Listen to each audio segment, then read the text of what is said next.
Sometimes dead is better.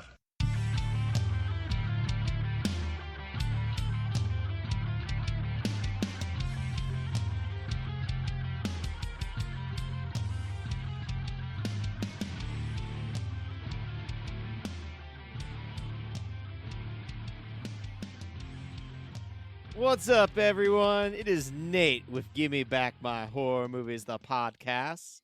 Welcome, as always. And with me, like usual, it's Charlie. What's going on, brother? I got a little bit of brain fog. It's been one hell of a week, man. It has. And to the right of you is not Pete. Pete didn't make it. No Pete today. No Pete. I thought he was free. I was wrong. Pete's never free. Pete is always. He just wanted to torture me. Pete's always expensive. He is. The people don't realize how much we pay for him to come on the show. I don't. You know what we could do? What's that? With the intro music? What are we going to do with the intro music? We do the intro music, and then we have me watch Arachnophobia as it's playing and just all my screaming. I swear, if we could hear the trembling in your voice as you were typing in the group chat that night, that was more entertaining. And then I love how Pete starts looking up articles about how many spiders you swallow in the middle of the night. Or how many spiders go up your butthole. I was not expecting that article. I wasn't expecting spider butthole, but boy. And then he dips out on me. He dips out. Charlie throws silverfish into the fray. It's my birthday pick. And he doesn't show up to my birthday party. That's right. So this is Nate's horror birthday pick for this month. He's already done Ong Bak for the action, and he gets to pick the. Let me reiterate this. He picked his birthday movie. It was not thrust upon him, and he picks a movie that is literally a phobia he has. This was not a sadistic, you guys were thrusting this on me. It was me going, I want to conquer this fear. I haven't seen this movie since I was a child. It has done damage to me. It has messed up my worldview. Nah, it's really messed up my worldview. Even as an adult and knowing that this is billed as a horror comedy. Yeah. There were so many times of me going, oh, God, no. And just scream, it's going to be a hard episode to get through.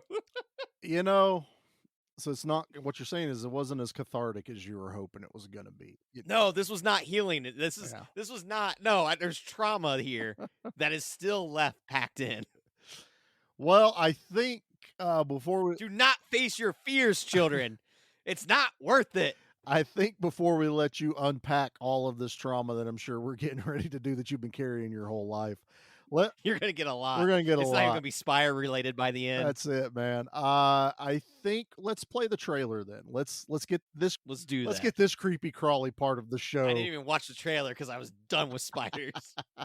Here we go.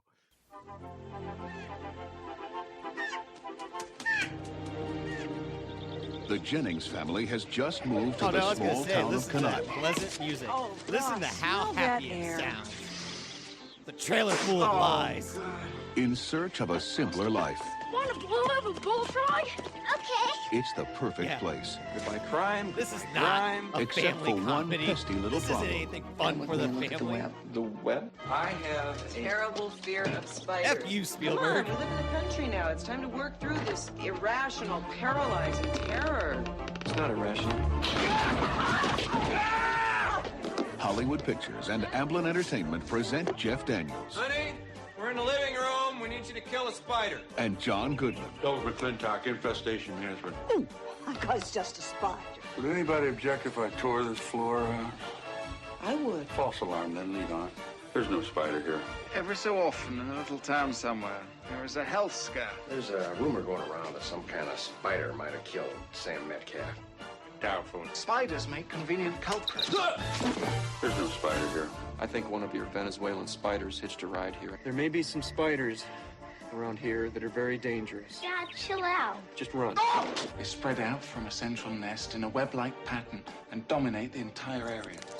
When that happens, this town is dead. Better uncork my private stock. Rock and roll!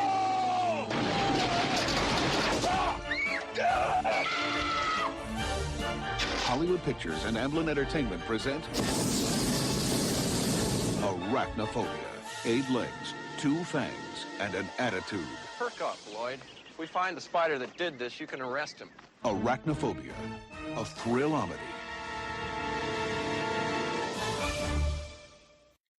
Oh, so Mr. Trailer Guy's just making up words now. And also the trailer's just all happy-go-lucky music. And it's a good time for the family. I Shenanigans! love the fact that it's the Disney trailer voice guy too, from all of the Disney the movies that came out in the like late 80s, early 90s, because Yeah, unbeknownst to some people, this is a Disney movie.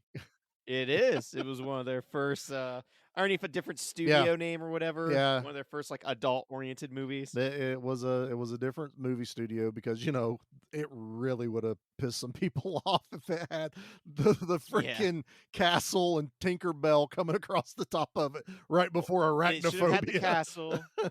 And then, was it Big Bob? Is that the name of the spider? That's what they called Yeah, him on Big set. Bob. He's actually a Disney prince. I think you know, remember how Tinkerbell would like do the wand at the top of the castle and all the like star sparkles would drop? Do that, but as the star sparkles drop, they're spider legs, and Big Bob comes running at you from the screen. You could do that. You could also have the Pixar where the lamp jumps, but instead it's Bob, and he's the one that squishes the eye. Yeah, we should get an animated movie of spiders. I'd be down for that. We got ants, and then we got A Bug's Life, so it's kind of close. I want this live action, or you know, CGI, you know, live action kind of thing. I think that's just 8-legged freaks. He kind of is, yeah. David Arquette is a cartoon character. He very much is. Of course, then again, I'd probably just watch Starship Troopers. You know, only good bug's a dead bug. I was just about to say it. Nope, that's my line. That's my line. Oh man, I played that trailer getting ready to record it, and I was just like, holy crap, this sounds like Honey, I Shrunk the Kids or any of those. Sounds like a lovely summertime. The one, I'm pretty sure one of the Beetlejuice trailers had that real fun, kitschy kind of vibe to most it, definitely. you know. And then this one, it's like, haha, suckers! Now that we got you in the theater, you're watching a horror movie. Prepare to be terrified. You thought this was PG-13, huh? Yeah. Guess what? It is. It is. But you're gonna wish it was R. Terrifying sequences, therefore PG-13. I don't know, man. Well, let's adult themes. Very adult themes. Let's read the back of that iconic Arachnophobia VHS cover. Yeah, I mean the front of the cover was always iconic, which is the full moon. Yeah. And a terrifying name. Uh-huh. So why not? Yeah, of course. I'm gonna pick this up as a kid and read the back of it. Of course I would do that. Well, here you go, Bubba. Here's your music. Hollywood Pictures and Amberlin Entertainment deliver the year's most electrifying big screen roller coaster ride of a movie. Everyone is afraid of something. For Dr. Ross Jennings, his phobia is downright embarrassing. But when he moves his family to a small town, the one thing that bugs him the most is now harming townspeople at an alarming rate.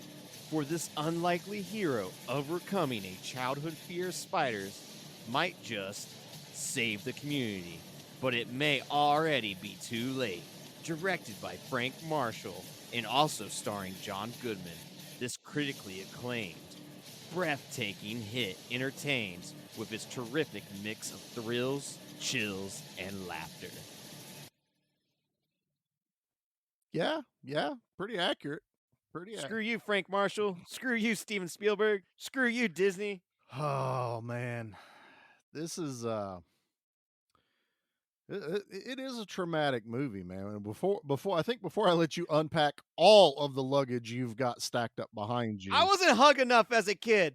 Apparently not. I'll go ahead and give you my history with this movie because I was never sure if we were going to cover this. And I don't know if I've ever talked about it before on here, but the very first time I watched this was it played on television. So I never rented it. I never did anything. It was the first time that it aired on TV. So we had 2 TVs in the house. and one was in the living room, one was in mom and dad's room. And sometimes, good grades and stuff like that, dad would let me use the bedroom television in my room, play Nintendo, that stuff. Nice. But this time I convinced him, it was a Saturday night. I wanted to watch Arachnophobia. I saw that it was coming on. Mom wanted nothing to do with it whatsoever. So I had to watch it by myself in my room on the other TV. And dad's like, that's fine. Let him watch it. Stay up. It started at 8, so it was going to be on for a little bit. I watched this movie, loving every bit of it. Even though it's cut for commercials and stuff like that, it's still pretty freaky. I get done watching it. I go into the living room, and I'm standing in the middle of the room, and I'm like 13 or 14. I'm not that old. And I'm talking to mom and dad, telling them about this movie. We have a light fixture that hung in the middle of the living room that I had just walked past that was on a pull chain. And it had a tiny little ball at the end of it that hung down. And out of the corner of my eye, I swore to God, a spider was dropping from the ceiling in my head. I knocked that string so hard that it turned the light off and I cracked the globe. And I didn't get in trouble because my dad and my mom were laughing their asses going, "You're the one that wanted to watch the spider movie. That's on you. We told you so." It was the ultimate, like, man, I gave my parents the perfect own for me was, don't watch Arachnophobia. No, I can handle it. It'll be fine. I'm good. Don't do it. We'll let you, but don't do it. Yeah, I broke the light fixture because I thought a spider was attacking my head. Amazing. Oh man. Yeah, so that's damn spiders. That's everywhere. my trauma, and I probably haven't watched this movie for probably a good, I don't know, 5 or 6 years. I know Jackie and I have watched it before. More recent than I. Yeah, well, it's a fun movie, honestly, whenever you're older and you can, and once you understand what the movie is, it's a blast. It literally is a comedy with horror elements. Yes. And it's not slapstick comedy either. They play No, this it's human comedy. Yes. It's your everyday kind of funny. So Nate, I'm going to let you unpack at least one bag right now. So what kind of luggage you carrying with you tonight? So I don't remember when I watched this movie. I know I watched it at my Nana's. It had John Goodman. I loved Roseanne as a kid. Oh yeah, we watched it. It makes sense. Yeah. That's the 90s. I was in elementary school. So most likely we were learning about spiders, and I remember that really messing me up. I did not like spiders after that lesson.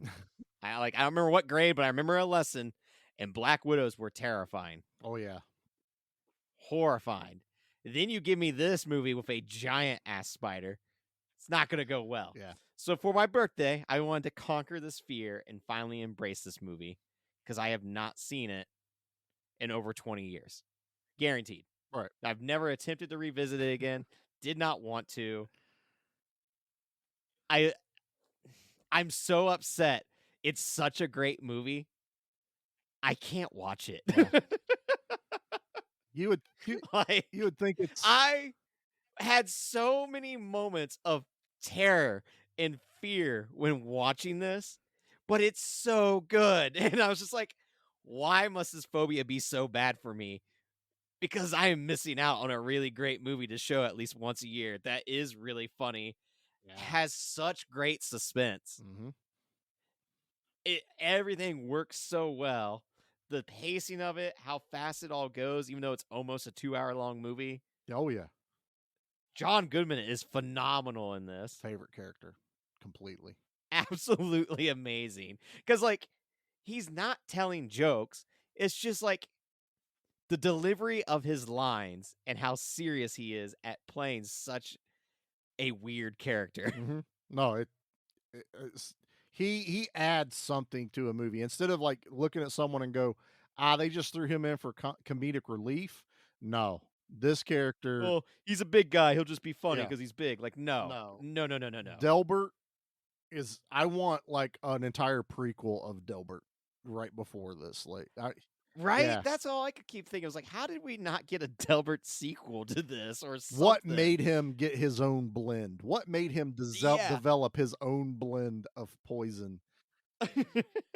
And also because I have not seen this in so long, I remember not a basement, but a crawl space. That's how my memory Mm. had shaped it. And I thought he died in the movie. I thought John Goodman did not make it. You know, I remember the first time I had watched it over a long period of time. I remember the first time I watched it, but probably it had been a while till I revisited it again with Jackie, and I had that same thought. I thought John Goodman had died in it. Yeah, I thought he got killed in the crawl space and like was getting attacked and couldn't get out. Mhm. And then that's how he went out. So then that led me to a horrible Google search of spider movie where person dies in crawl space. Why would you do that to yourself, Nate? Oh, I don't know, but I saw way more pictures of spiders than I needed to. Yeah, because you're not going like, movies. They're going to show you real articles about when stuff And I like that couldn't happens. find the movie. So now I need our audience help. Is there a movie where a man gets bit in a crawl space by a spider and dies? I'm sure it's out there. So we will have. Well, I need to know the name of the movie. We'll have everyone. our listeners email us at gmbmampod@gmail.com if they have the answer to that, or jump in the group. But Nate loves emails. But yeah, this movie, watching it again the other night, completely holds up. It's everything I remember. It has a tone to it. I was doing research, and I guess when it was written, it was a very ABCD action movie, or not action movie. You see where my brain's at? Horror movie. I see where you're at. It was line line horror, and even like Jeff Daniels is like, I don't want to do that kind of horror movie. So they went more Alfred Hitchcock, The Birds, and you get that feel in this movie. I a could totally lot. see that. And they also wanted to add levels of comedy that wasn't like slapsticky Three Stooges comedy, or I told a joke, there should be a laugh track here. It was subtle, and the delivery was fantastic from everyone, from Jeff Daniels to John Goodman, the sheriff, everyone. The sheriff, the old timey local doctor. The old doctor, man. Yeah. It's like one of those weird things where you needed a villain because you already knew you were supposed to not like the spider, but you needed that human villain that you kind of wanted to see get it at the end. But this movie still just kind of makes you feel bad that he dies. You're still like, no, because these are everyone we grew up with because we came from a small town. This is my hometown just about. Yeah, this is the small town vibe completely. And I live in the woods, and there's spiders everywhere. We have black widows here. We really do. Oh, I know you have them in the South. I remember one time when my uncle paid me to move a bunch of rocks from one part to another part.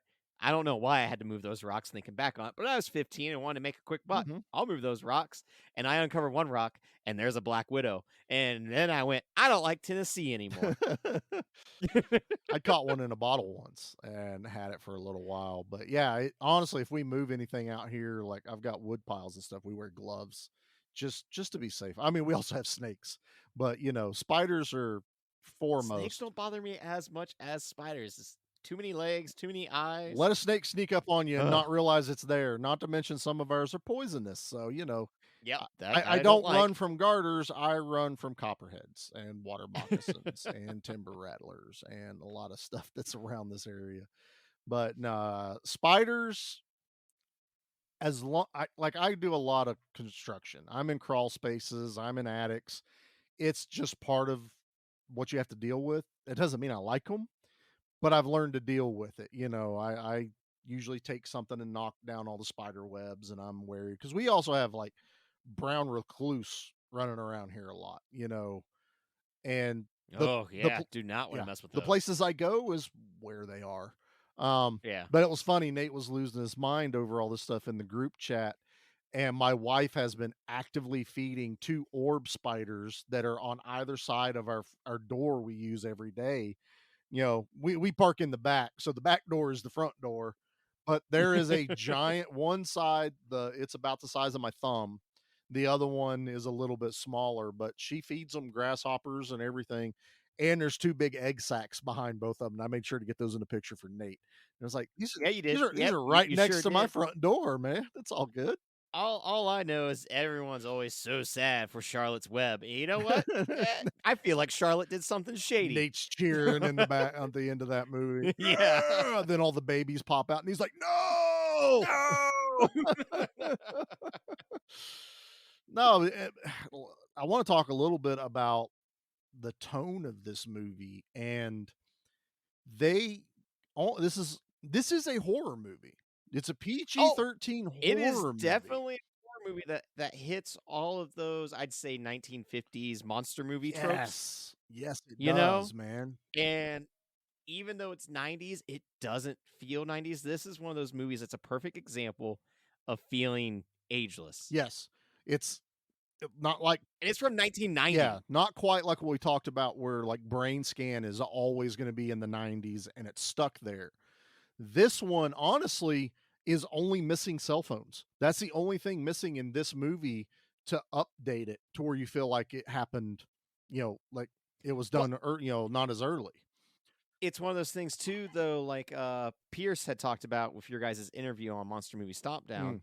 When he made Crabs, he didn't want cell phones in the movie, so take the movie and put it in a time where cell phones aren't there, but you're still not quite sure what time frame the movie takes place in. He gives it a generalized time frame, but doesn't completely date the movie.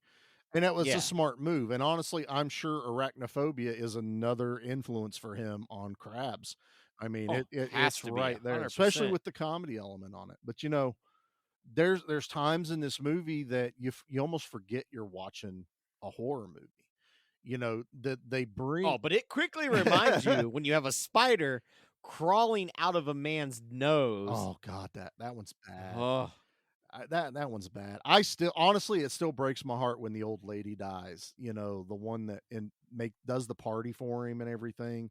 Because you're just like, no, come on, anyone but her. But now's when they're villainizing the spiders the most. And you see that honestly, no one is off limits. Right, a kid could get bit. Anyone can get bit and die. And like a kid does die. It's a teenager, but still, that one's also like. I always thought it was the coach's son, but it wasn't. It was just one of the players. Just a random player. Yeah, but it plays out so well. Bad luck. Just bad luck of the draw. Random people because of the vicinity they are. And now, go ahead.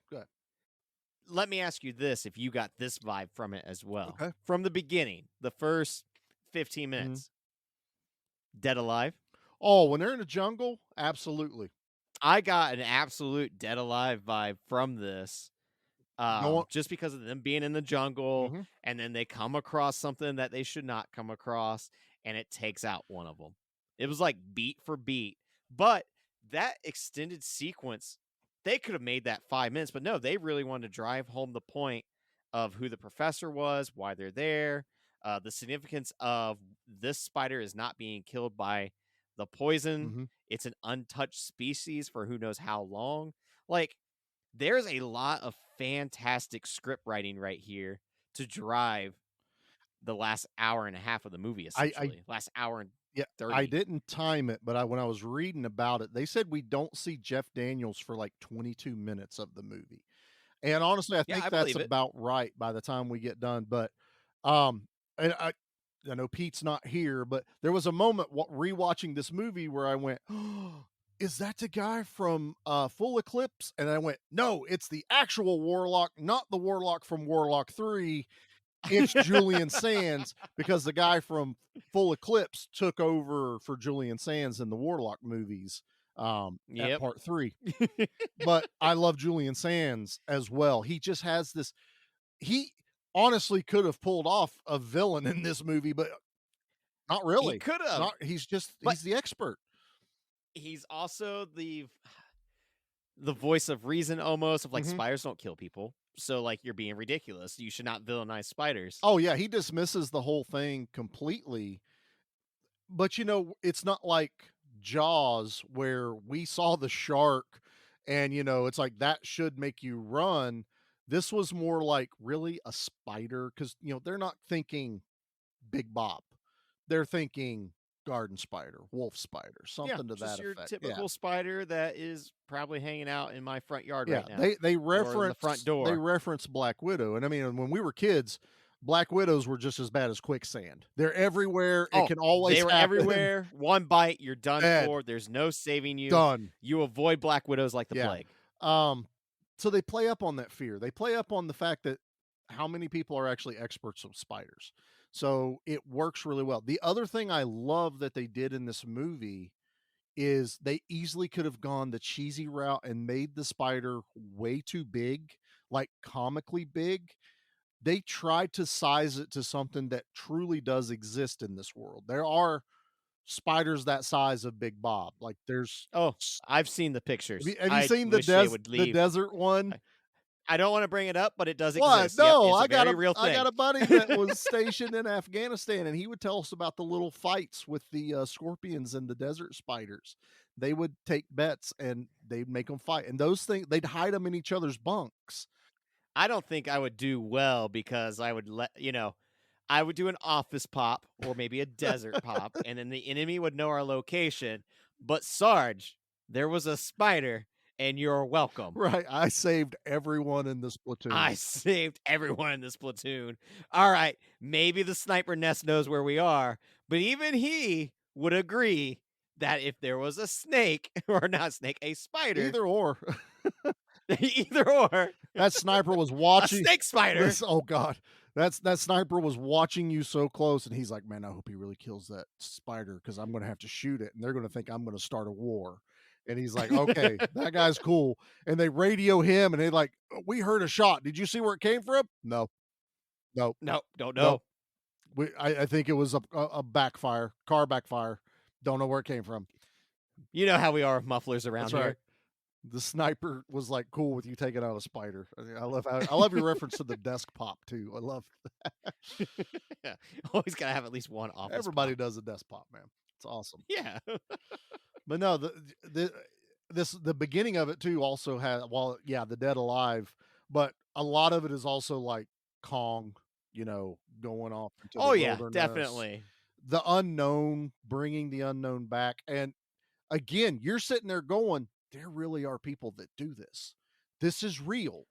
This is Yeah. real life. Screw those people. This is terrible. How do they send? If you die over there, they ship you back in a box, literally. Yeah, they gotta get you back somehow. And you're looking at it like, well, how did no one see the spider? Well, there's a hole in the side. Well, why is there a hole in the side of the box? That's for the stick to go in so they can carry it. And there's no like thing where you're trying to stretch your imagination to believe it. You're really watching this movie going, wow, that could really happen. How many times we see something come out of Florida? Those crazy assholes over there will breed. Yeah, they're always anything. doing something, Florida man. Yeah, Florida man invented this creature. He's the one that got him to breed. It's because he got like them to breed with a little bit of bath salts and some meth. That's how it works. But that one's called methy. Methy. But old Big Bob got down his little freaky deaky with the spider, and we have to explain this. They used real spiders in this movie. I know, and they had to go through lengths to make sure that none of them get harmed, and they used a ton. And because they were used, they couldn't get shipped back to New Zealand or wherever they're from. Nope. Which now I don't know if I want to visit Hobbit Land. Yeah. So the spider they used was harmless, but they picked it because it looked the most terrifying. And I was like, that's how you do it. Give me a harmless spider that'll scare the shit out of me. That's exactly what they did. And yeah, they had to go through a lot of things like there's no point where anyone steps on a spider that had actually stepped on it. They had to protect it. And they had new shipments of spiders every 2 weeks. If there was a scene that had a dead spider in it, they only used ones that had died from natural causes, obviously in captivity. They did what they could, but they're going to die eventually. And that's how they used it. But this movie, Big Bob is the only fake spider in this thing. And think about that. I mean, I'm sure there's some stuff it on adds walls. to the movie Yeah. though, because the practical effects are phenomenal. Love them. In this movie. Love the practical. And the addition of using real spiders is super effective because they use something that looks deadly but is not deadly. Mhm. Like, I don't remember the name of it. Like, they're a very harmless spider, but they look Yeah, horrifying. and they're sizable. They're still a sizable like spider. they're sizable. And even like our first death in the movie, when they bring him back to the States and you get to see, because they want to do an open casket, you hear the the guy at the mortician. morgue talking to the family. The dude from and Total Recall. Is he? Yeah, he's the one Nice. that he's from Recall when they try to stop Arnold Schwarzenegger and he goes, "You're in the middle of a dream. If you take this pill, you'll wake up and everything will be fine." And he starts to sweat and then Arnold Schwarzenegger shoots him in the head. That's that guy. That's the mortician in this Nice. movie. So you get the reveal of the body, and it's an amazing prosthetic of like this Dude. face all rotted and sunk in. And like you truly feel bad for this photographer because he's there just to be a journalist. He's an innocent victim, like everyone is in this movie. He photographs football games, man. He just picked up an assignment and went. And he is fully desiccated in that coffin. I mean, When you come from mummified. a small town, if you have one person die, everyone knows, oh shit, that's the guy you always saw at the local grocery store. Oh yeah, that guy, I just saw him at the gas station. Like, Oh yeah. No, it's again, you don't expect it. The guy's complaining about a fever. They play it off that that's how he died, not the spider bite. You know, spiders don't kill people that often. He gets back, and it's a good introduction to Jeff Daniels' character being the new doctor in town. He's supposed to take over for the retiring doctor, who then pulls the most dickhead move. I'm not going to retire. Sorry, you moved down here and bought a house, but now we're competition. Yep. You literally don't really like this guy, but I will say his death, you still are like, man, that's just wrong. You should. and that's the great thing about the characters in this movie, because like he is exercising in front of his wife. Yeah. And it's these two sweet old people in love, Mhm. just waiting to go to bed, and she's, watching him exercise, watching TV. And he's like, oh, I'm gonna go get a shower. And he goes to put on one of the shoes because this movie does an excellent job of showing that the spiders are always crawling. The somewhere. spider perspective is amazing in this movie. Period.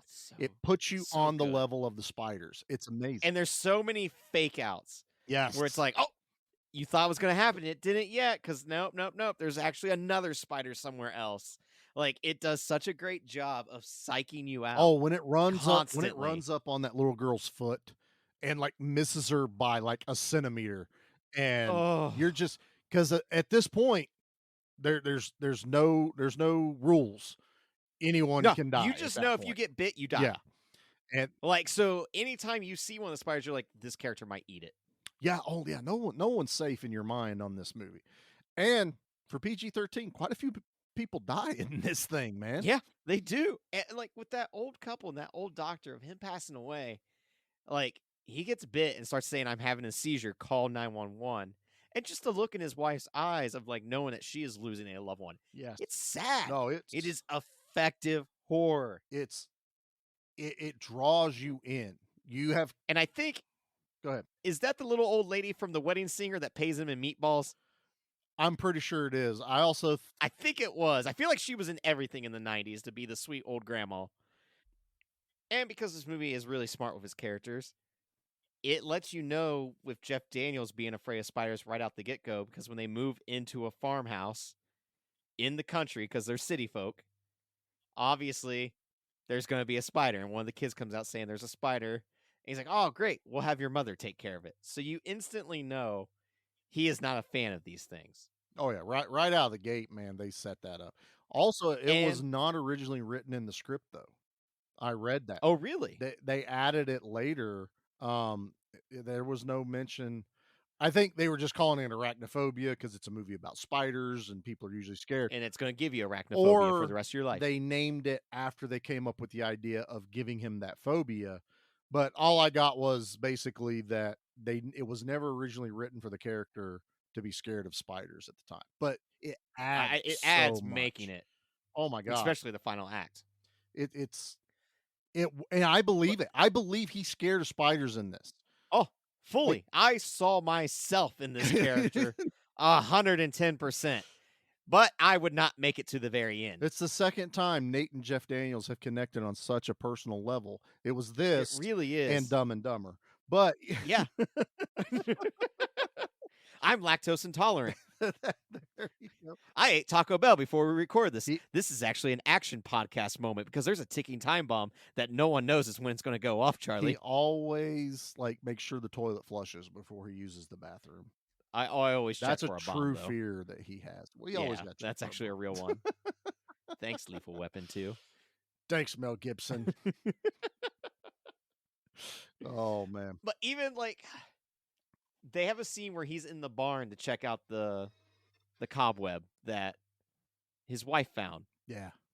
And she's like, "Oh, you got to check it out. You got to check it out." And of course, he's going up the ladder to get a closer look, and one of the ladders breaks, and he falls into a web. I'm like, "Yep, that would be my luck. I'd go to investigate something, and I would fall into my fear." Yeah. And they do this perfect moment to like give you more character development with him, of him telling the story of when he was a kid and how he was a toddler, like he was 2 or 3 years old, I think he says, and he saw a spider crawl up him on his leg, and it paralyzed him with fear, and he's never been able to get over it since, because that allowed him to not be able to move his own body. So I have something to add to that. And while this didn't happen to me, it was a very good friend of mine growing up named Mycon. And Mycon took karate or whatever it was. He was a black belt and all this stuff. Legit, not just some kid saying he was. Mycon really was. He had the same fear Jeff Daniel does in this movie. Even just messing with him, that there's a spider, he'd freak out. So one day I'm like, dude, what happened? Can you tell me what was going on when this happened? He's like, man, one day when I was younger, we had the old shed out back and I had to go get the tools out of it. Dad sent me out there. So I'm digging around in the tool shed trying to find whatever it was Dad had sent me out there for. And he goes, and I stopped for a second just to kind of look, and I felt scratching on my shoe, like, two little fingers dragging across the toe of my shoe. That's when he found out a toddler broke into his shed. Now he has a toddler phobia. He says he looks down, and it is to him the biggest spider he's ever seen, and all he ever remembers is seeing the two little mandibles digging at the top of his shoe where his toe is. And he lost it. He freaked out. He would never go back into that tool shed again. He swears up and down there were these two little marks on top of his shoe when he was showing his dad. That's why I'm not going back in there. But to this day, he is still terrified of spiders. And even hearing that story and now watching this movie, I'm like, I could see how it would freak you out majorly. Especially this movie does the mandibles beautifully. Oh my God, it does. Because when you get to see them sink in, and just a little bit of blood. This movie is not heavy on blood or like gore effects typically. Not a lot. No, not till. But it's a lot of use your imagination. Yeah. But when you do see the mandibles go in, it's like, oh, that looks painful. Absolutely. Oh, absolutely. It you feel the bite. You can imagine it does really good where you can imagine what that bite felt like, and it's fast. It's super fast when it does that. And like it does make it out to where this spider is not accidentally biting you. Like, no, this spider is out for blood. It's got a taste for flesh, and that's what it feeds on now. I love the standoff between Delbert and the spider on the deck. That's when you get this moment of they're not dumb animals. That he would move to one side and it would follow him. And he would go to the other side. It was like they were, it was zigzagging, and like he hits it with his own special concoction and it does nothing to it. And now he's getting frustrated. Yeah. Like, hey, You should be dead. Yeah, and he steps. That's when you get that classic. He steps on it, lifts his foot up, and here's the comedy bit of it. He steps on it. They all reconvene back at the barn where the professor is, and he goes, "Oh yeah, I just ran into one." And the professor goes, "Where is it? We need a specimen." He goes, "I think some of it's still on my shoe." Deadpan, and lifts his foot up, and and then the doctor kills it by going, "Well, no, that doesn't work. That's not what I need." So it's like this comedy, boom, beat back into, no, this is a serious thing. This is serious. Even down to when they suspect, like, I think the spider is in the barn, and Delbert, John Goodman's just like, "Oh, it's not that time of year. It'd be too breezy for a spider to be in a barn." Yeah.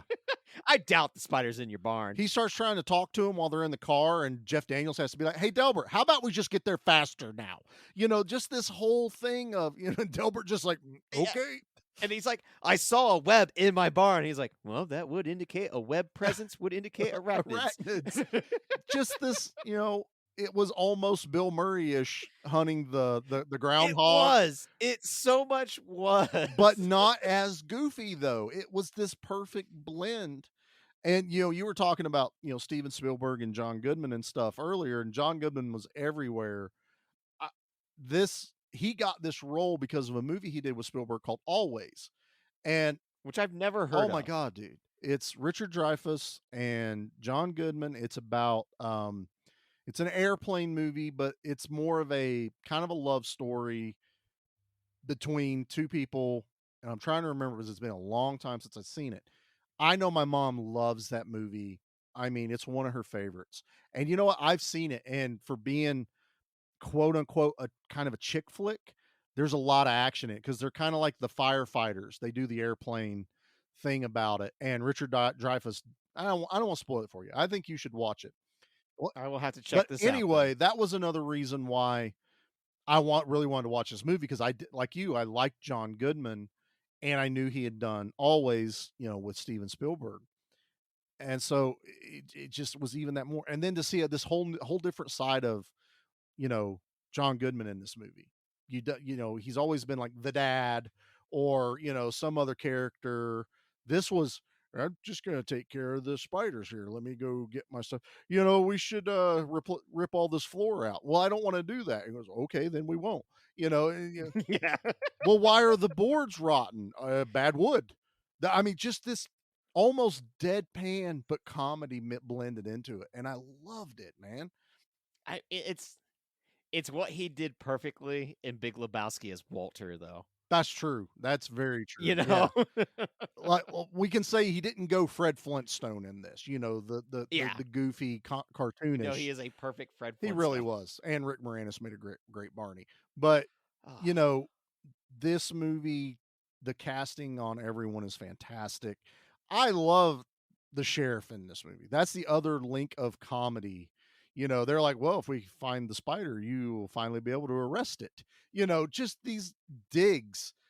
It reminded me, and this came first, but it reminded me of Lake Placid, where Bill Pullman and the sheriff were just constantly like doing this dry humor digs at each other the entire time. And I kind of feel like they watched Arachnophobia and went, "We can do that. We can get that level of comedy in this." But yeah, no, dude, as much as I don't like spiders, I love this movie. Arachnophobia is amazing. It blew my mind at how great it was, and I was so frustrated. Now, I do have, maybe not a sequel, but I have, not that this movie needs improvement, but I have one thing that could make this movie even more like legendary, let's say. Okay. But before I reveal that, Charlie, we should go to commercial. Oh, we should. You're right. Dang. Nate's telling me how to run the show tonight. I'm the one that's in control now. Oh, all right. Well, let's play the commercials. We'll be back following these messages. Just how drunk are we gonna get? Welcome to Good Beer, Bad Movie Night, where each month we drink finely crafted brews while watching terrible films in order to see just how drunk you have to get to enjoy them. So tune in and join Troy. Killboy Kreitz. Oh, that was pretty good. Thank you. Dave. I have the weirdest boner. And Pete. IPAs are ales, meaning they are bottom fermented. Excuse me, they are top fermented. I that up. Try that again. As we drag Kathleen, Hear me. kicking and screaming through an alcohol-fueled podcast dedicated to movies of questionable quality and the frosty adult beverages that help make them tolerable. Good Beer, Bad Movie Night. Clearly, it's the beer's fault. It's new Spider Force Spider-Man and his incredible Spider Force whip car. My spider sense tells me Wasp is in trouble. Spider Force figures come with insect droids that transform into radical battle armor. Spider missile swarm. The evil tarantula puts on his insect armor. He'll make a nice foot ornament.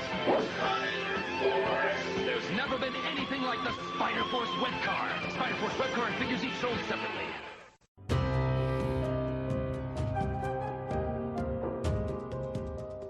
Do you like horror movies? Do you like hanging out with your buddy? Do you like cracking jokes and having a good time? Do you just like fun? Well, consider checking out Spoils of Horror. We are an hour-long podcast that comes out every single week. We're not doing reviews. We're just going to hang out, talk about the movies we love with each other, and hopefully the ones you love too. Covering everything from the popular, the lost, the forgotten, and the bizarre. If you're looking for a good podcast and a good time, you're going to want to check us out. We're on all major podcasting platforms, and you can find us on Instagram and Twitter. Check it out. We'll see you there.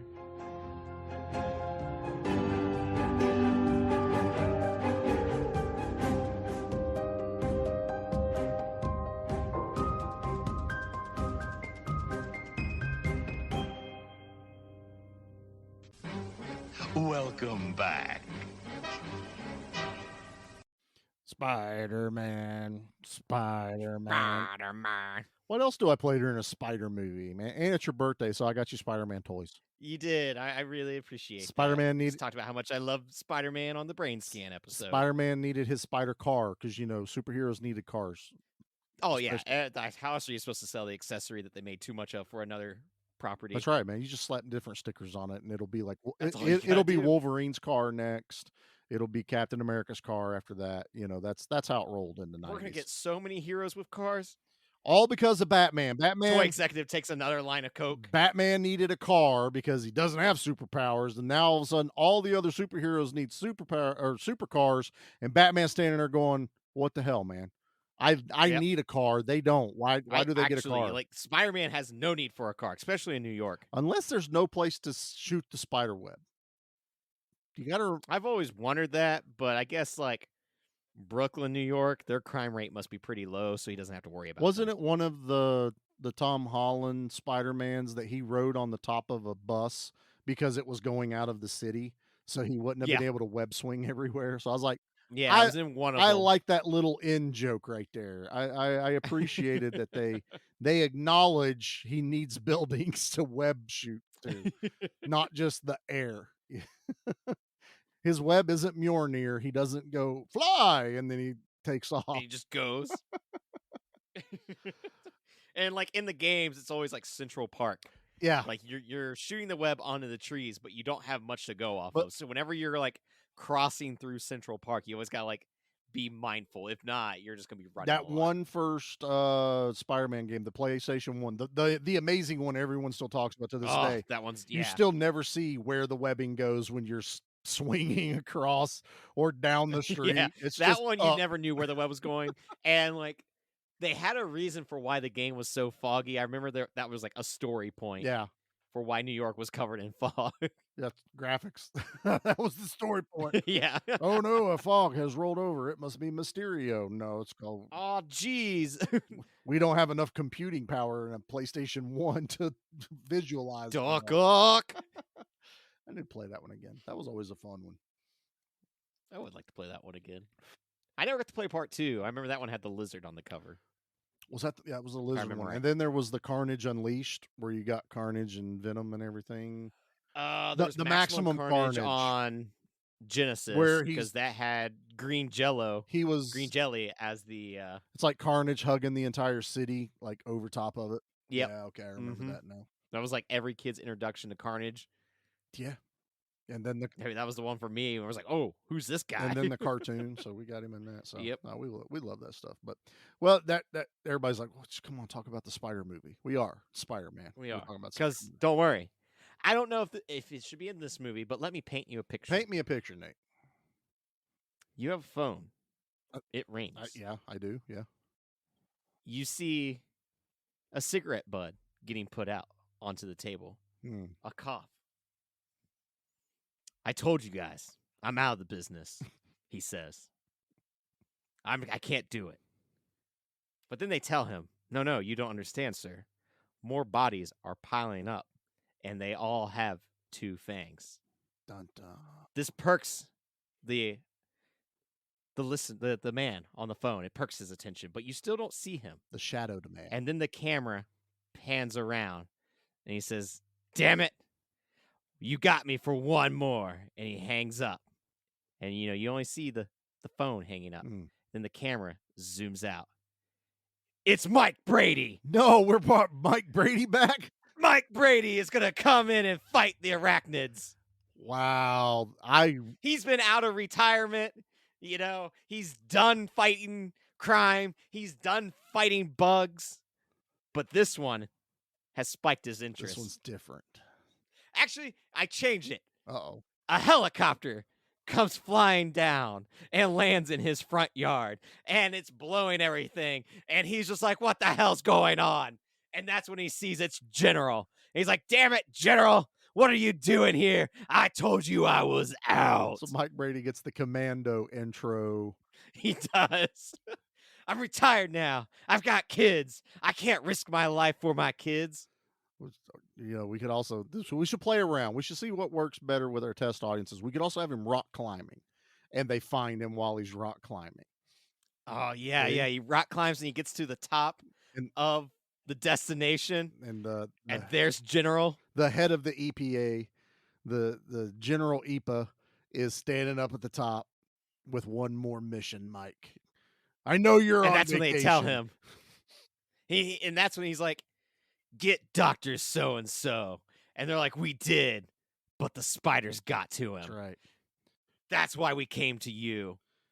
He gets to town. Delbert acts all weird and uncomfortable around him. But that's the best part. It's now Mike Brady and Delbert. It's a buddy cop situation. Right, but we're going to find out that they were partners before, and Delbert got busted out of the EPA.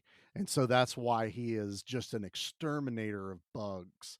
And it was all that's why he has his own secret recipe. Yes. Because when he was in the EPA, he kept changing. he was experimenting all the time. And that's what Mike busted him out for it.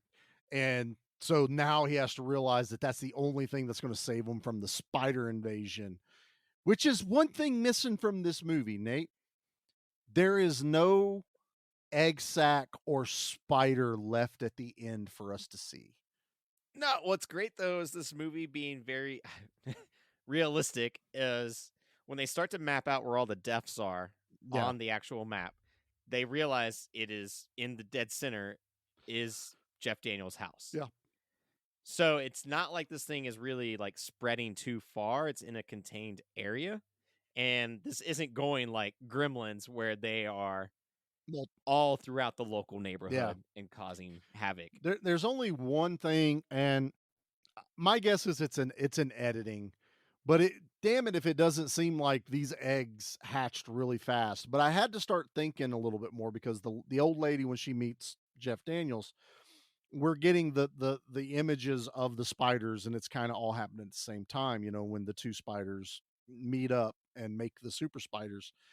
That she makes a comment going, well, we should have your party in like a month when it's cooler at night and all this stuff. And it literally cuts from there being a spider sack at the top of the steps when they take the picture of it and he falls to the party. But there's zero mention that, or even you don't even realize that much time has passed in the movie.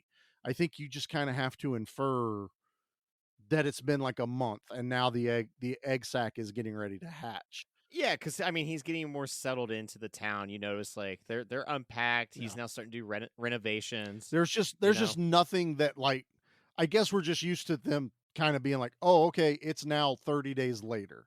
They literally it just kind of goes from spiders meet, egg sac, now they're hatching. And it just seems like overnight, and you're like, that doesn't seem right. I don't know who made the spider egg sac in this movie either, but they're an asshole. Oh, it's great, man. Both of them. Oh, the one in the God. barn looks amazing, but the one in the basement, man.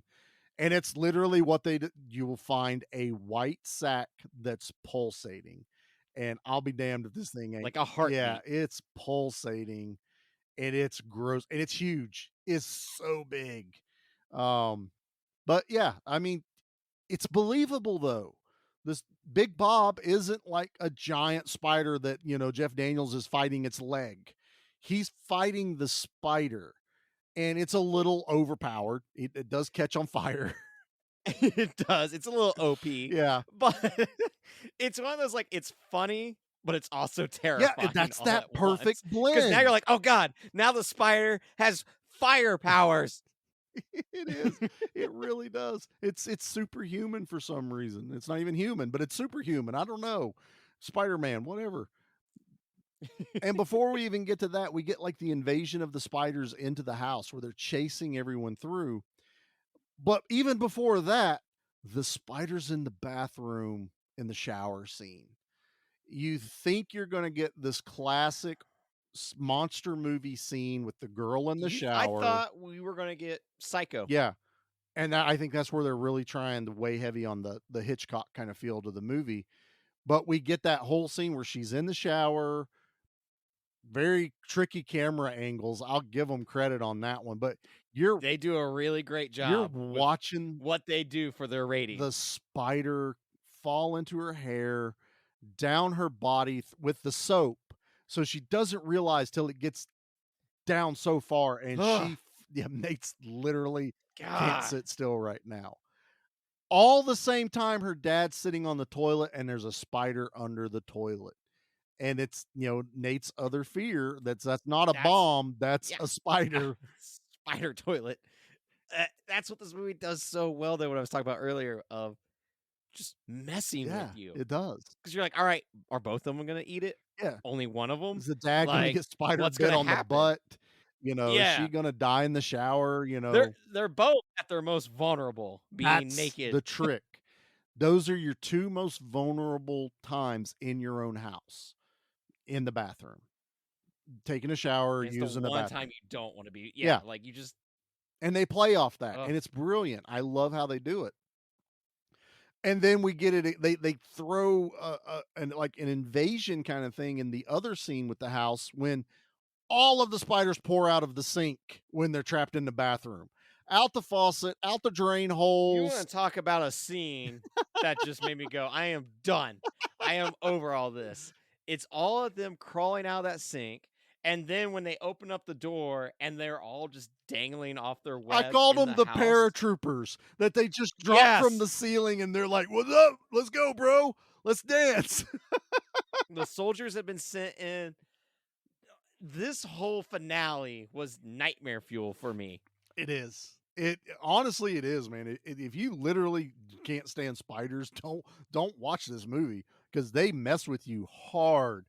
And you only get probably the only CGI shot in the whole movie is when they show the house from a distance outside. Oh yeah, yeah. And you just see all the spiders crawling. But it's so far of a shot that it works really well. Yeah. To give you the illusion that this house has been infested. And my guess is it's probably not and even. Delbert comes in dual wielding. He dual wields. He got his own blend he got in the truck, and this stuff is like melting. There's steam coming off of it when he shoots it on the walls. And I was waiting for the spiders to explode, but they just kind of melt. And he just goes ham. It's the hero moment. I love it. Yeah, he gets his moment. And he goes through the house, saves everyone. And I swear, like you said, when I watched it for the first time in a long time, I was like, this is the moment where he dies. I think he gets bit or something, or they swarm him. No, he makes it through. He totally makes it out of the house. Totally shocked. Yeah. Jeff Daniels falls through the floor, i.e., we get the throwback to the floors are rotted. So he lands in the basement and he thinks he's only fighting the queen. That's all they really think they're up against. Yeah, is a if this queen. was aliens in a basement. Yes, it was. Crawling across the pipes, attacking him, like hiding just out of view. Using the shadows to its advantage. This spider was out for blood, and Oh. it's super smart. I hate it. Yeah, he's swinging a shovel. You know, and it's how many times have you chased like a fly in your house or a wasp, and it somehow it's like it knows where to hide. It's like, Yeah, it I'm going knows like, I have been in this house. I have a detailed Yeah, map and everything. this guy's planned it. I'm behind the curtain. Oh, there's a little nook that you'll never get me with that fly swatter. Ha ha ha! You can't use fire in the house, you dumb bastard.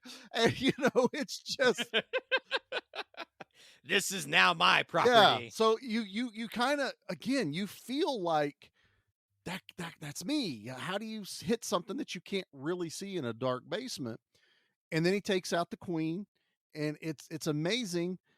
And now we're like, oh yeah, Bob's running around. Not bad Bob from House by the Cemetery, which I'm No, not that Bob. I need to say something about that. Bob doesn't need to be in 4K, damn it. That 4K of that movie's coming out. And I swear I got on that post and I said, we don't need it. And I think my comment is probably the most liked comment on that post. I have an army of people that hate Bob. Seriously. Well, what happened was just because you can make it happen doesn't mean you should make it happen. That movie doesn't need to be in 4K. They didn't stop to ask themselves why. You crazy bastards, why? Why did you put Bob in 4K? No. Redub it and I'll be okay. But I'm never going to be behind that. But I want Bob commentary on the 4K. If not, I'm not getting it. I need to go back and check my comments and see if I'm. This is where the people got stabbed. Oh God, man. And oh God, it's nails on a chalkboard to me. I'll watch Arachnophobia in a crawl space. Put it on my phone. No lights, just me in shorts and a tank top. I will watch Arachnophobia before I watch Bob again. I will say that now. Period. Never again. Oh, it got brought up. I had to bring that out. You had to bring it up. You saw the post. House by the Cemetery, get a 4K release. You saw the post. You commented. Free promotion you commented on it. I know. I'm doing. Yeah, release the Bob cut. No, please don't release the Bob cut. Nate has to go in and start shit. I'm trying to stop a revolution, and he's starting a revolution. I was trying to start. You know, there's dozens of us. Nate's printing flyers. The Bob verse. Release the Bob verse. Release the Bob cut. Turns out Bob is in all the Fulci movies. Oh God, no. God, no. Can you imagine Bob showing up in Conquest? And then the naked lady with the spider, she talked to me. Not spider. They're naked. God, no. All right, everyone's tuned out now. They're like, they're not even talking about arachnophobia anymore. I want to point something else out, and this is where I wish we had Pete with us. But champagne and wine is not flammable at all. Not even a little bit. It's not. They don't have enough alcohol content in them. Yeah, you know what? Pete would be the expert in this. Pete would be. Now, if he had a whiskey, he'd be able to tell us which alcohol we need to use. Well, I tell you would need a spirit, which would be like a whiskey or something, that's very high alcohol, moonshine, not even beer. Beer's not flammable because there's not enough alcohol content versus all the other like water and other things and juice. This is true. So if I'm going to ding this movie on anything, it's that I'm calling bullshit on the flammable champagne. We do get another great comedy moment though when he's like throwing the bottles at Bob. Yeah. And then he grabs the Chateau bottle and goes, "Oh, not the Chateau," yeah. and puts it above down. all, above my own life, not the Chateau, and sets it down. No, I can't. I would never. He's pinned under a shelf and a giant spider's attacking him. And I read that because the Bob spider's animatronic, that whole scene, he had to purposely miss the spider because it was like the only one they had, and it was really Like, expensive. don't break this RC car spider because it costs a lot of money. Yeah. And Mr. Spielberg's going to be very upset at you, Mr. Daniels. So when you see him throwing the bottles and they're landing like 2 feet away, that's because he had to.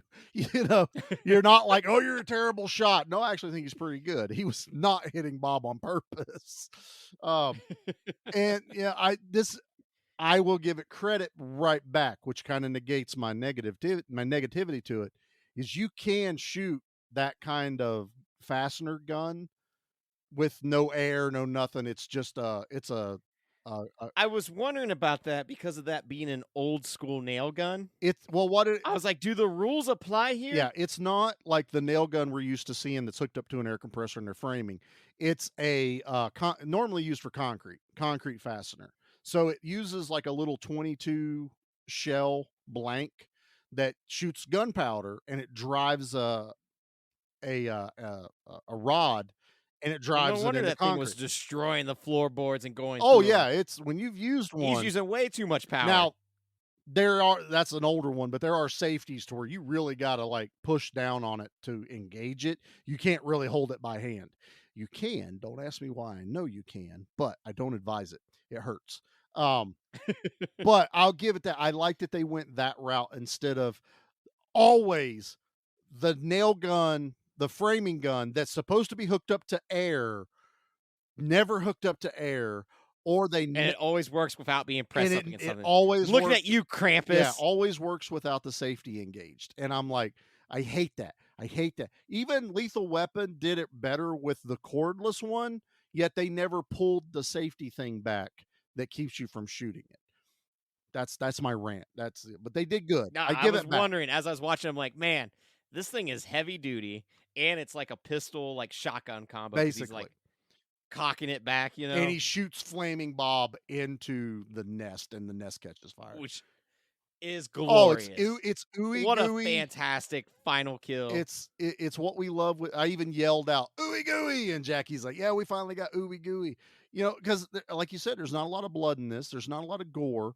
What we get are those really weird like deaths, like the spider coming out of the dude's nose, the mortician sitting there eating their popcorn. Ugh, Dude, the handful terrifying. of popcorn with the spider in it. You know, when they're eating, watching Wheel of Fortune. Did you know that's Mimi from Drew Carey Show is his wife on that? No way. That's Mimi. Like, she kind of has the makeup on, but not like she used to do on Drew Carey. Really? That is Mimi. But yeah, when they walk in there and they're already dead, and that spider comes crawling out the nose, you're just like, no, Ugh, no, I don't yeah. want little things crawling in me after I'm dead. That's why cremation, Nope. cremation. I don't want my body rotting. I want cremated, and I want put in Pringles. That's what I want. I want to be put in an air cannon and launched with t-shirts. The Give Me Back My Action Movie Podcast t-shirts, and poof, there goes Charlie with Shirt's real dusty. Why did they put chocolate quick with this one? I didn't bring milk. Ooh. I didn't know milk was an option. Oh, and you know, and again, I'm waiting for that quintessential, the movie's ending, they move back to the city as one would. I don't blame them one bit. I would have. And no shot of a spider being left behind or an egg sac. I was so anything. thankful that we didn't get like there was that one that outlived everything. Because you know what? Delbert is good at what he does. Well, and again, the movie does really well to set it up. This first batch of babies were the drones. They had no reproductive organs, and they didn't live very long. They established that. Yeah, they had a very small lifespan, life expectancy. Yeah, so and like they did good. That's what's great about this movie. Like it sets everything up perfectly to where even if there was a survivor, it's going to die in 2 days. Right. So it's one of those things of we killed the ones that can reproduce, wait the others out. Basically, you know, everybody check everything, or go out of town for a day or two and the spiders will die and then we'll clean up later. Kind of was at the end of Deadly Spawn, where it's like they were just everyone's going around, Yeah, like everyone's going through and just like taking care of it. killing the leftovers and picking them up and putting them in bags and burning them. That's kind of what I imagine at the end of this one. So it's a nice, tidy, wrap it up with a bow kind of movie, and it works. I really, really enjoy this movie a lot. It is the right amount of creep. It's the right amount of comedy. It's the right amount of tension, and I wish other movies could do this. I think horror movies could still have gore, but still use this as a template to go. You can still make a really good movie and still be bloody and rated R, but really entertain the audience. Yeah, and like I think a lot of that is due to the writers, because we have a team that made Death Wish 3, which we need to eventually do. John Carpenter's Vampires, Life Force. If I remember right, Death Wish 3 is very rapey. So is that the rape? They're all rapey, but like, yeah, this one, is it 3 or 4 that's like an all-out war on the streets by the end of it? I have to rewatch them. I know I have one of them that was in a collection, and whew, that was rapey. That was the one where, I think it's 3, the one with his daughter and everything. Well, it's like each movie, someone in his family gets screwed over badly. Yeah, they all start that, but this one goes. The man has the worst luck ever. It's either his wife, then his girlfriend, then his daughter, then it's like his daughter's daughter or something. I don't know. It's I don't know. We'll talk about it. Maybe we'll do like a Death Wish like an overarching, and then we could do that. Then we can talk about Bruce Willis's too, because I don't think that movie really needs an entire episode, but I didn't hate it. You know what I mean? Like I wanted more from it. I wanted more, but I felt like with what they could do now, you can't make Death Wish. You can't make Death Wish 3 now. You can't do that anymore. So, there's some properties that we can't do anymore, But Arachnophobia, you could do it, but it doesn't. This is one of those few that's like, you don't need to do this one again. It nailed it. No, like this one really did an excellent job at what it was doing. Yeah. I mean, totally nailed it. It's 100% enjoyable movie. And if you like Nate, I mean, honestly, Nate, this is the scariest of scary movies for you. Yeah. I mean, honestly, of all the movies that I have watched for the podcast on my own personal time, the French extreme movies that I enjoy, Arachnophobia, it does it for me. Like, this is terrifying. Yeah. Now, we know there are movies that you've seen that you're like, that is disgusting, that is gross. And I know that there's disgusting, or there's like stuff in movies where like that makes me uncomfortable, or like, oh yeah, that is like a fear of mine.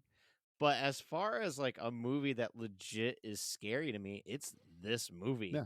Because what's to stop some African crazy spider from being in my crawl space? Right. I mean, apparently this movie, it happens all the time. Someone wrote about it. It happens. Yeah. So, all right, man. Well, I think we should talk about the Raining Bloods. What do you think? Let's do it.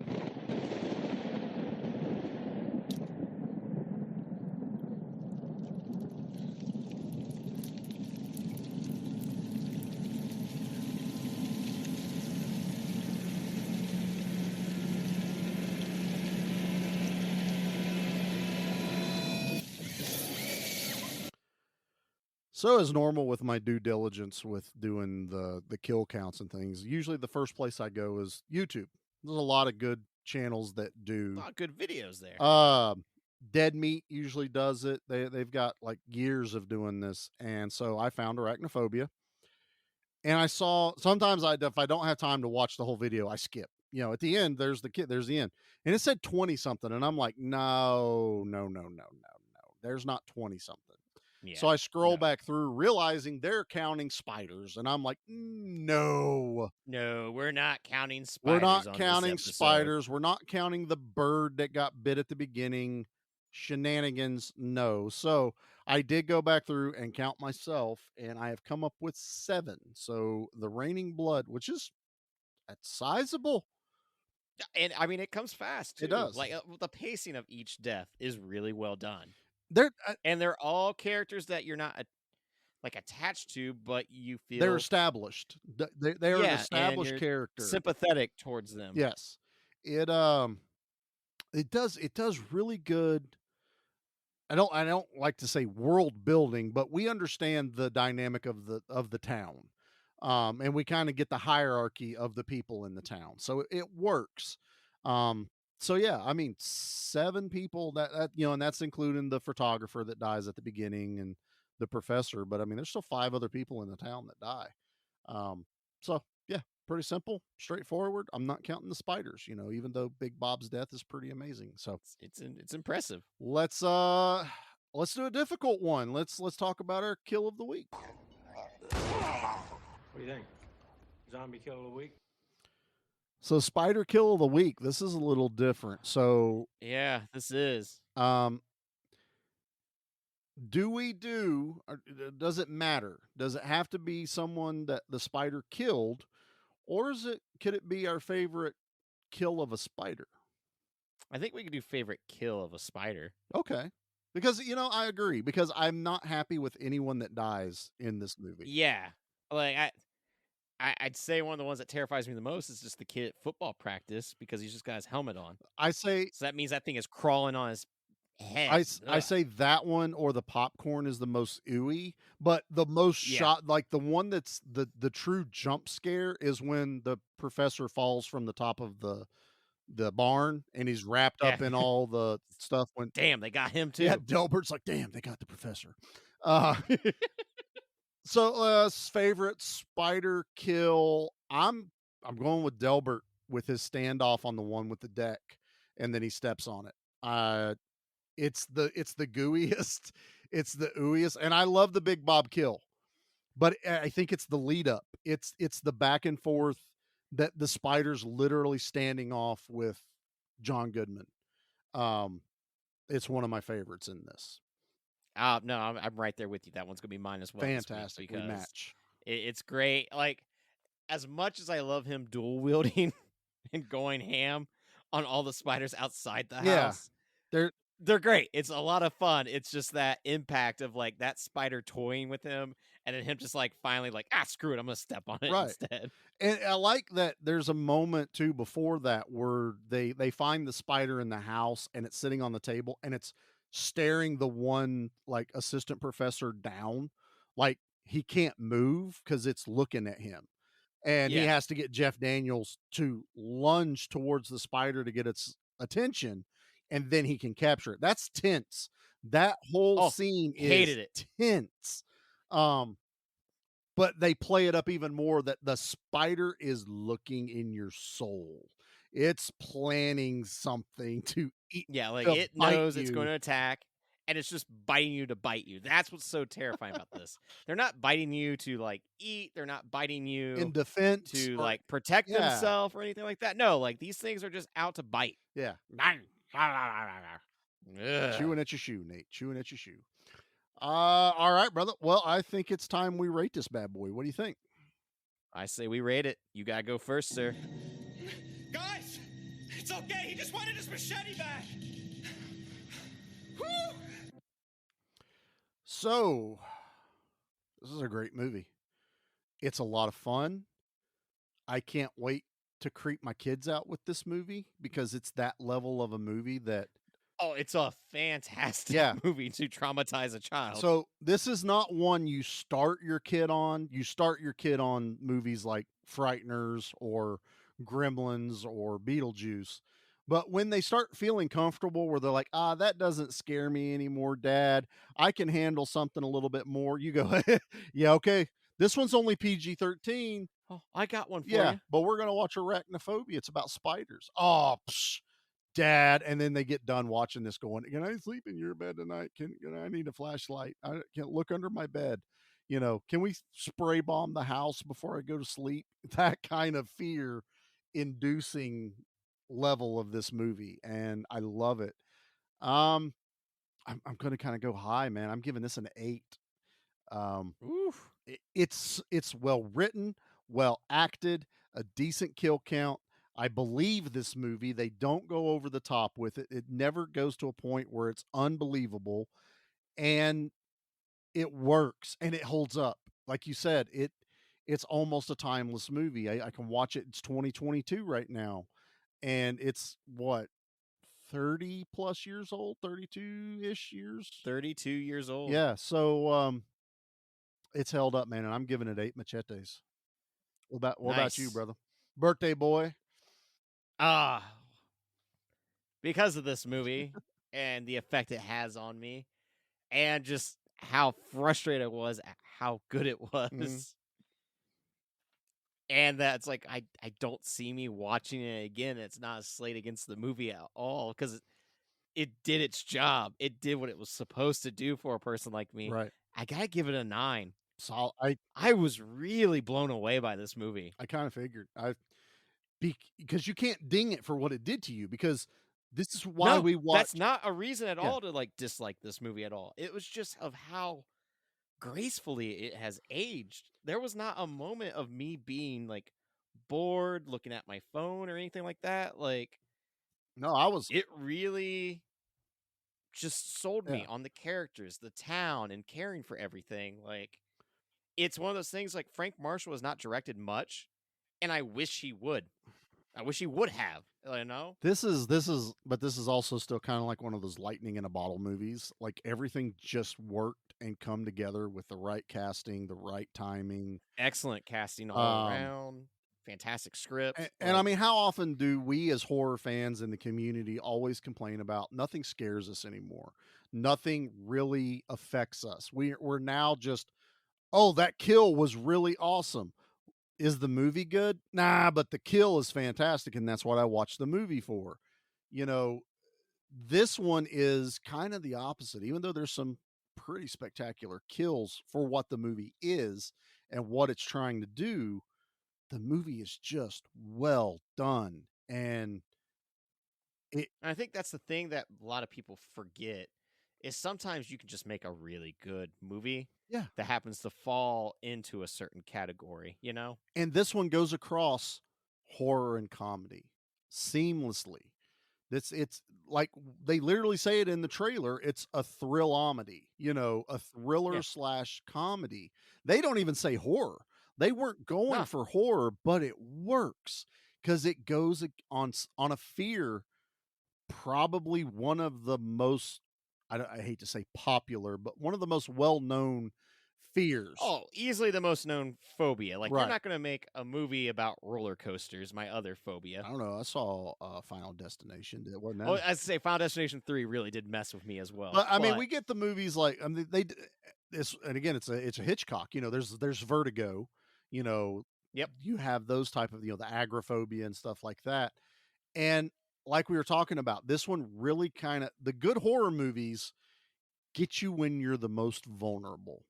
And that's where it really connects with its audience is, can I scare you when you're at your most vulnerable? Can I crack that shell? And this one does it. That's what makes a really good horror movie separate from the pack is when it's just like you can put yourself in those shoes. You put me in the shoes in like Friday the 13th. Yeah, I'm not going to make it. I get it. No, but the like the first, there's nothing about that that's really gonna like no, what they did get underneath my skin. The first one and maybe the second one was the campfire story. That's where they're trying to get you at. Everyone, you know, about that time had been to camp and they'd always heard the campfire stories. Even something to kind of creep you out before you go to bed. The Nightmare on Elm Street's the first one. In your most helpless is when you're asleep and in your dream where you have no control. And the problem is those movies got away from that. They're still fun to watch, but that's why the first one's considered the scariest. That's why the first one's such a great horror movie. You know, Michael Myers, we have no idea what's driving him. He's just killing. It's the other movies. And that's the thing, like a lot of the times when we're watching these kind of movies now, we have the knowledge of 2 through 97. Yeah, now all of a sudden Michael Myers is her brother. In the first movie, now all of a sudden Michael Myers is being controlled by an evil cult. Yeah, stupid Thorn cult. Yeah. But like, if you think about something that came out in the 70s, it's just a guy wearing a mask stabbing people at random. And it's terrifying. The original Alien movie, an entire ship of people up against an unknown creature. From the facehugger part of it is terrifying, which they play up really well in this movie, to they're fighting one alien and losing. And then the rest of the movies, while Alien 2 is also a perfect movie, they're taking out these aliens that were decimating everyone in the first one with a machine gun. It's not able to drive the impact of I am the thing you should fear. They tried it again. Well, I've always said Alien's an excellent horror movie. Aliens is an Oh, excellent thriller. 100%. But you can tell that they tried to go back like in Alien 3, where they brought back the singular alien hunting them down because they didn't have the weapons. And it didn't quite work. I still watch Alien 3. I'll watch any Alien movie except for. I need to see that like director's cut that came out. It's over a decade ago. It's but, good. Yeah. But anyway, that's what this movie was able to do, and be that whether it was Spielberg or Marshall or whatever the writers were that did this movie, it worked. It's all the pieces fell properly, Right, like they needed to for this. And Jeff Daniels sold it. John Goodman was gold in this. Every character could have easily been a caricature of a character. That happens in horror movies. Oh, that guy's obviously the coroner. Oh, this guy's the inept sheriff. All this other stuff. No, I end up caring about these guys. Yeah, the sheriff's a bit of a dingbat, but I don't want to see him die in this. The doctor that screwed Jeff Daniels over has a good reason for what he did. I don't want to see him die in this movie, but he's gonna. It just works, man. I know it's kind of repeating a little bit, but that's the impact this movie has on me. It's totally drives different. The impact home. Right. And as much as we're gushing about this movie, Nate had the untasteful job of finding a trash opinion. I'm the trash dirty man. Job. I come out, I throw trash all over the ring, and then I start eating garbage. And then I pick up the trash can and I smash the guy on the head. Oh, that's going to be a disaster. All right, Nate. Well, today's trash man is Feast Mode, who gave this movie a 3 out of 10 and called it another crappy old movie. I remember liking this when I was a kid. I still like spiders. Decided to give it another viewing. Unfortunately, it is just another crappy old movie filled with OMA. Old movie attributes. Lots of stupid stuff, barely scary, and only occasionally funny. About 3 viewings on May 2nd, 2020. Wow. Man. Had no reasons. He didn't get it. Sometimes it just goes over people's head, man. And who knows how old he is? He said as a kid, but he could have been 5 when he watched it. I don't know. Some people just don't have refined taste, not the chateau. This has old movie attributes. Like, you're just talking. Big words. You just be talking. He had to. You felt so clever. You're like, I'm gonna drop OMA. OMA is gonna become a thing. Watch this. After I post this review, everyone's gonna start saying OMA. Not even a little bit. I'm glad he told me what it was because I had no clue what OMA was. But nope. Overall, highly recommended on our end. Again, we just give a number to let you know how much we like it. Not that we're critics or reviewers or.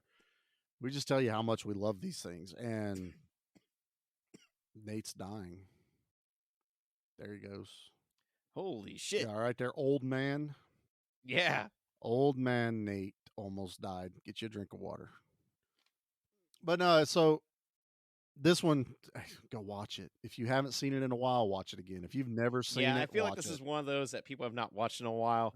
I don't think it's streaming on anything, but I rented it for $4. I tried to go and find an actual physical copy of it and could not. Yeah, and I like to do the thing where I go around and hunt stuff. That way I get out of the house and not just order it online. Why are you digging at me? I was kind of amazed I couldn't find it. Why'd you look directly at me when you said that? I wasn't. You were looking directly at me when you said that. You took it like that then. Oh, maybe. Guilty. No, I rented it too because I wasn't going to pay $18 to buy the digital version of it. I was like, what the heck? But $4 to rent it. Totally. I wish it was streaming. Worth it.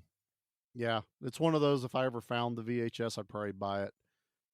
Fun fact. Yeah, I'm going to be actively hunting down the VHS now. Fun fact. The poster was originally supposed to have a spider coming down in front of the moon.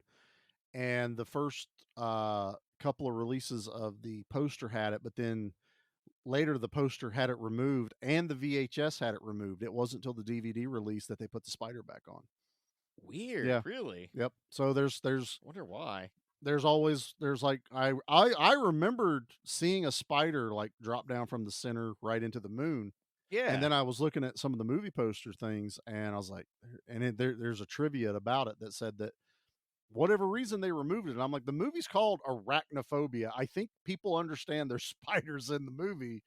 No clue, no clue. And it's not like you're trying to. Like, I could understand if the spider was the size of a house, and you didn't want to give that away or something. But no, it's Yeah, but no, they don't. it's just a normal spider. But all right, brother. Well, we just had an eventful weekend. I guess we should talk about that for a second. I was gonna say we have to close out saying thank you to everyone that we got to meet at RobCon. Absolutely. Nate actually came down here. Nate was in my I neck got of to the woods. hang out with Charlie. We got to have a delightful dinner at a local Italian restaurant. Yep, took him to Milano's. Fantastic Italian food. Great, lovely waitress. Oh, she was fantastic. Yeah, she was fantastic. We have a story, way too long to get into, but she was great. Yeah, so kind of Nate got to see a little bit. We were very busy at the con, so it wasn't a lot of sightseeing we could do. Nate did realize though when he makes a trip down here to plan his bathroom breaks on the route. Yeah, there was a good 45 minutes where I could not find a gas station to take a piss at, and my bladder was going to explode. I tried to tell him, man, we got woods. You're in the woods, man. Welcome to the country. But no, we had a fantastic weekend. We had mostly everyone representative at the podcast for the network. Yeah, we at least had a sprinkle of almost everyone. Almost. I really wish just Jeff or Flynn could have made it down. But we had everyone, we had a banner and everything up. We had plenty of promo stuff. So we're getting the word out.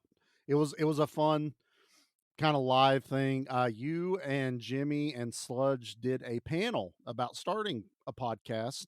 Yeah, we got to talk to people about what it takes to kind of get the ball rolling. Yeah. It's always, I remember when we started trying to figure out like, what the crap do I do? It's nice to know that there's people out there that we talked about a little bit that's not gatekeeping it, where it's like, here's what you do, blah, blah, blah, blah, blah. And, I want everyone to be successful. 100%.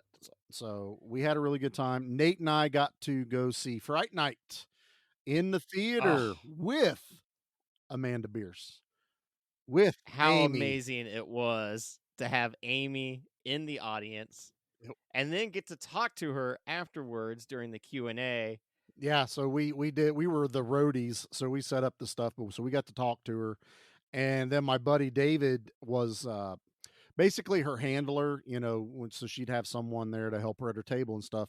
He's at the movie with her, sitting next to her, and he pulls me to the side afterwards and goes, I had the best seat in the house. And I'm like, we're all in the same theater, dude. What do you mean? He goes, I had basically a commentary of the movie sitting next to Amanda, and she would poke me and tell me different things about the movie. And I was like, you son of a bitch. Yeah, because she was not supposed to be there on Friday when the movie was showing. Then she found out it was showing and booked an earlier flight and then had to drive. Yeah, she drove. Her flight got canceled, so she had to find a different flight to get to another area, then rented a car to get to our show because she hadn't seen the movie in 35 years in a theater, and she wanted to experience that again. And she was a fantastic guest. Look, if you ever have, if you ever have fantastic the chance, evening.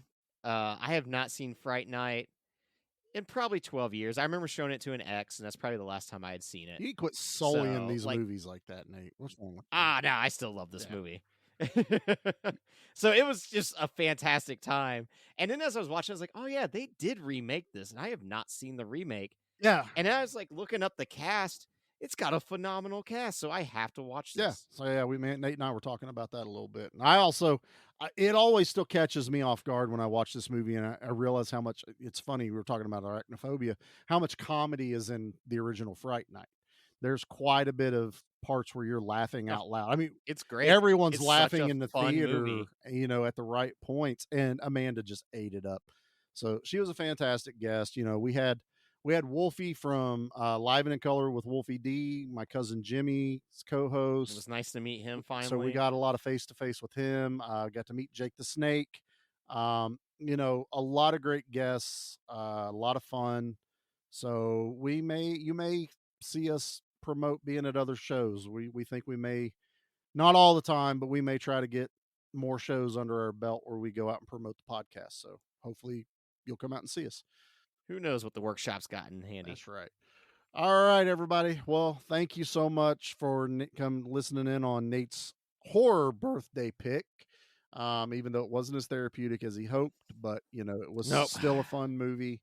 And please do not forget to go check out all the other shows on the Gimme Back My Podcast Network. We have Good Beer, Bad Movie Night, our very own Pete over there, Monster Movie Stomp Down with Sludge, Gimme Back My Pro Wrestling with Jimmy and Jared. I Know You Hear Me with Flynn Hendricks, and they have now taken Tales from the Haunt and put it all on one channel now. So subscribe to one, you get two, kind of like what we do here with the action and horror. They're going to have weekly content coming out to for their interviews. So you'll have the scare actors and then the normal interviews. So looking forward to see how that works out for those guys. And I don't know when it's going to come out, whether it's before this or after this. There will be a special video because we had two hooligans take over RobCon over the weekend. Stompy and Frank make their return to the podcast, taking over RobCon. They made their first con appearance. First live appearance. Nate got to meet Stompy and Frank. And if you don't know who I'm talking about, it is our resident monster movie fanatics who are also monster themselves. Please go check out all our socials. You'll find them. I don't want to spoil anything if you don't know who Stompy and Frank are. But a lot of fun seeing those guys at the show as well. And I don't know, Nate, you good friends with Stompy now? You know, no, you don't like him. He's kind of a jerk. Stompy's kind of a turd. I use that word appropriately. Yeah, everybody will get that joke later when the video comes out. So, all right, brother, you want to get us out of here with the good word, the birthday word? The bird is the word. What do you got? I still hate spiders. Now, let's talk about how I get back home.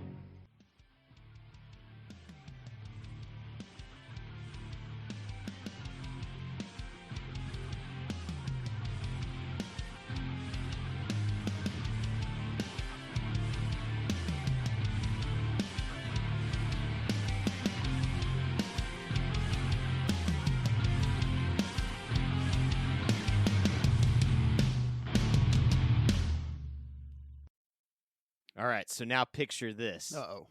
You're in the front yard. It's all nice and green. The sprinklers are going. Yeah, I'm there. I can feel it. It's the front yard of the White House. Oh. The president is standing there. You see a cobweb come down and a little spider land on the shoulder. But as it lands on the shoulder, you see a hand come crashing down, slapping it. The camera pans out. It's Mike Brady. He just saved the president's life with his bare hands. I'm in. I am in for the Mike Brady saga. I can't wait. Listen up, Hollywood. We know what we're doing. Get me Mike Brady, damn it. Get me Mike Brady.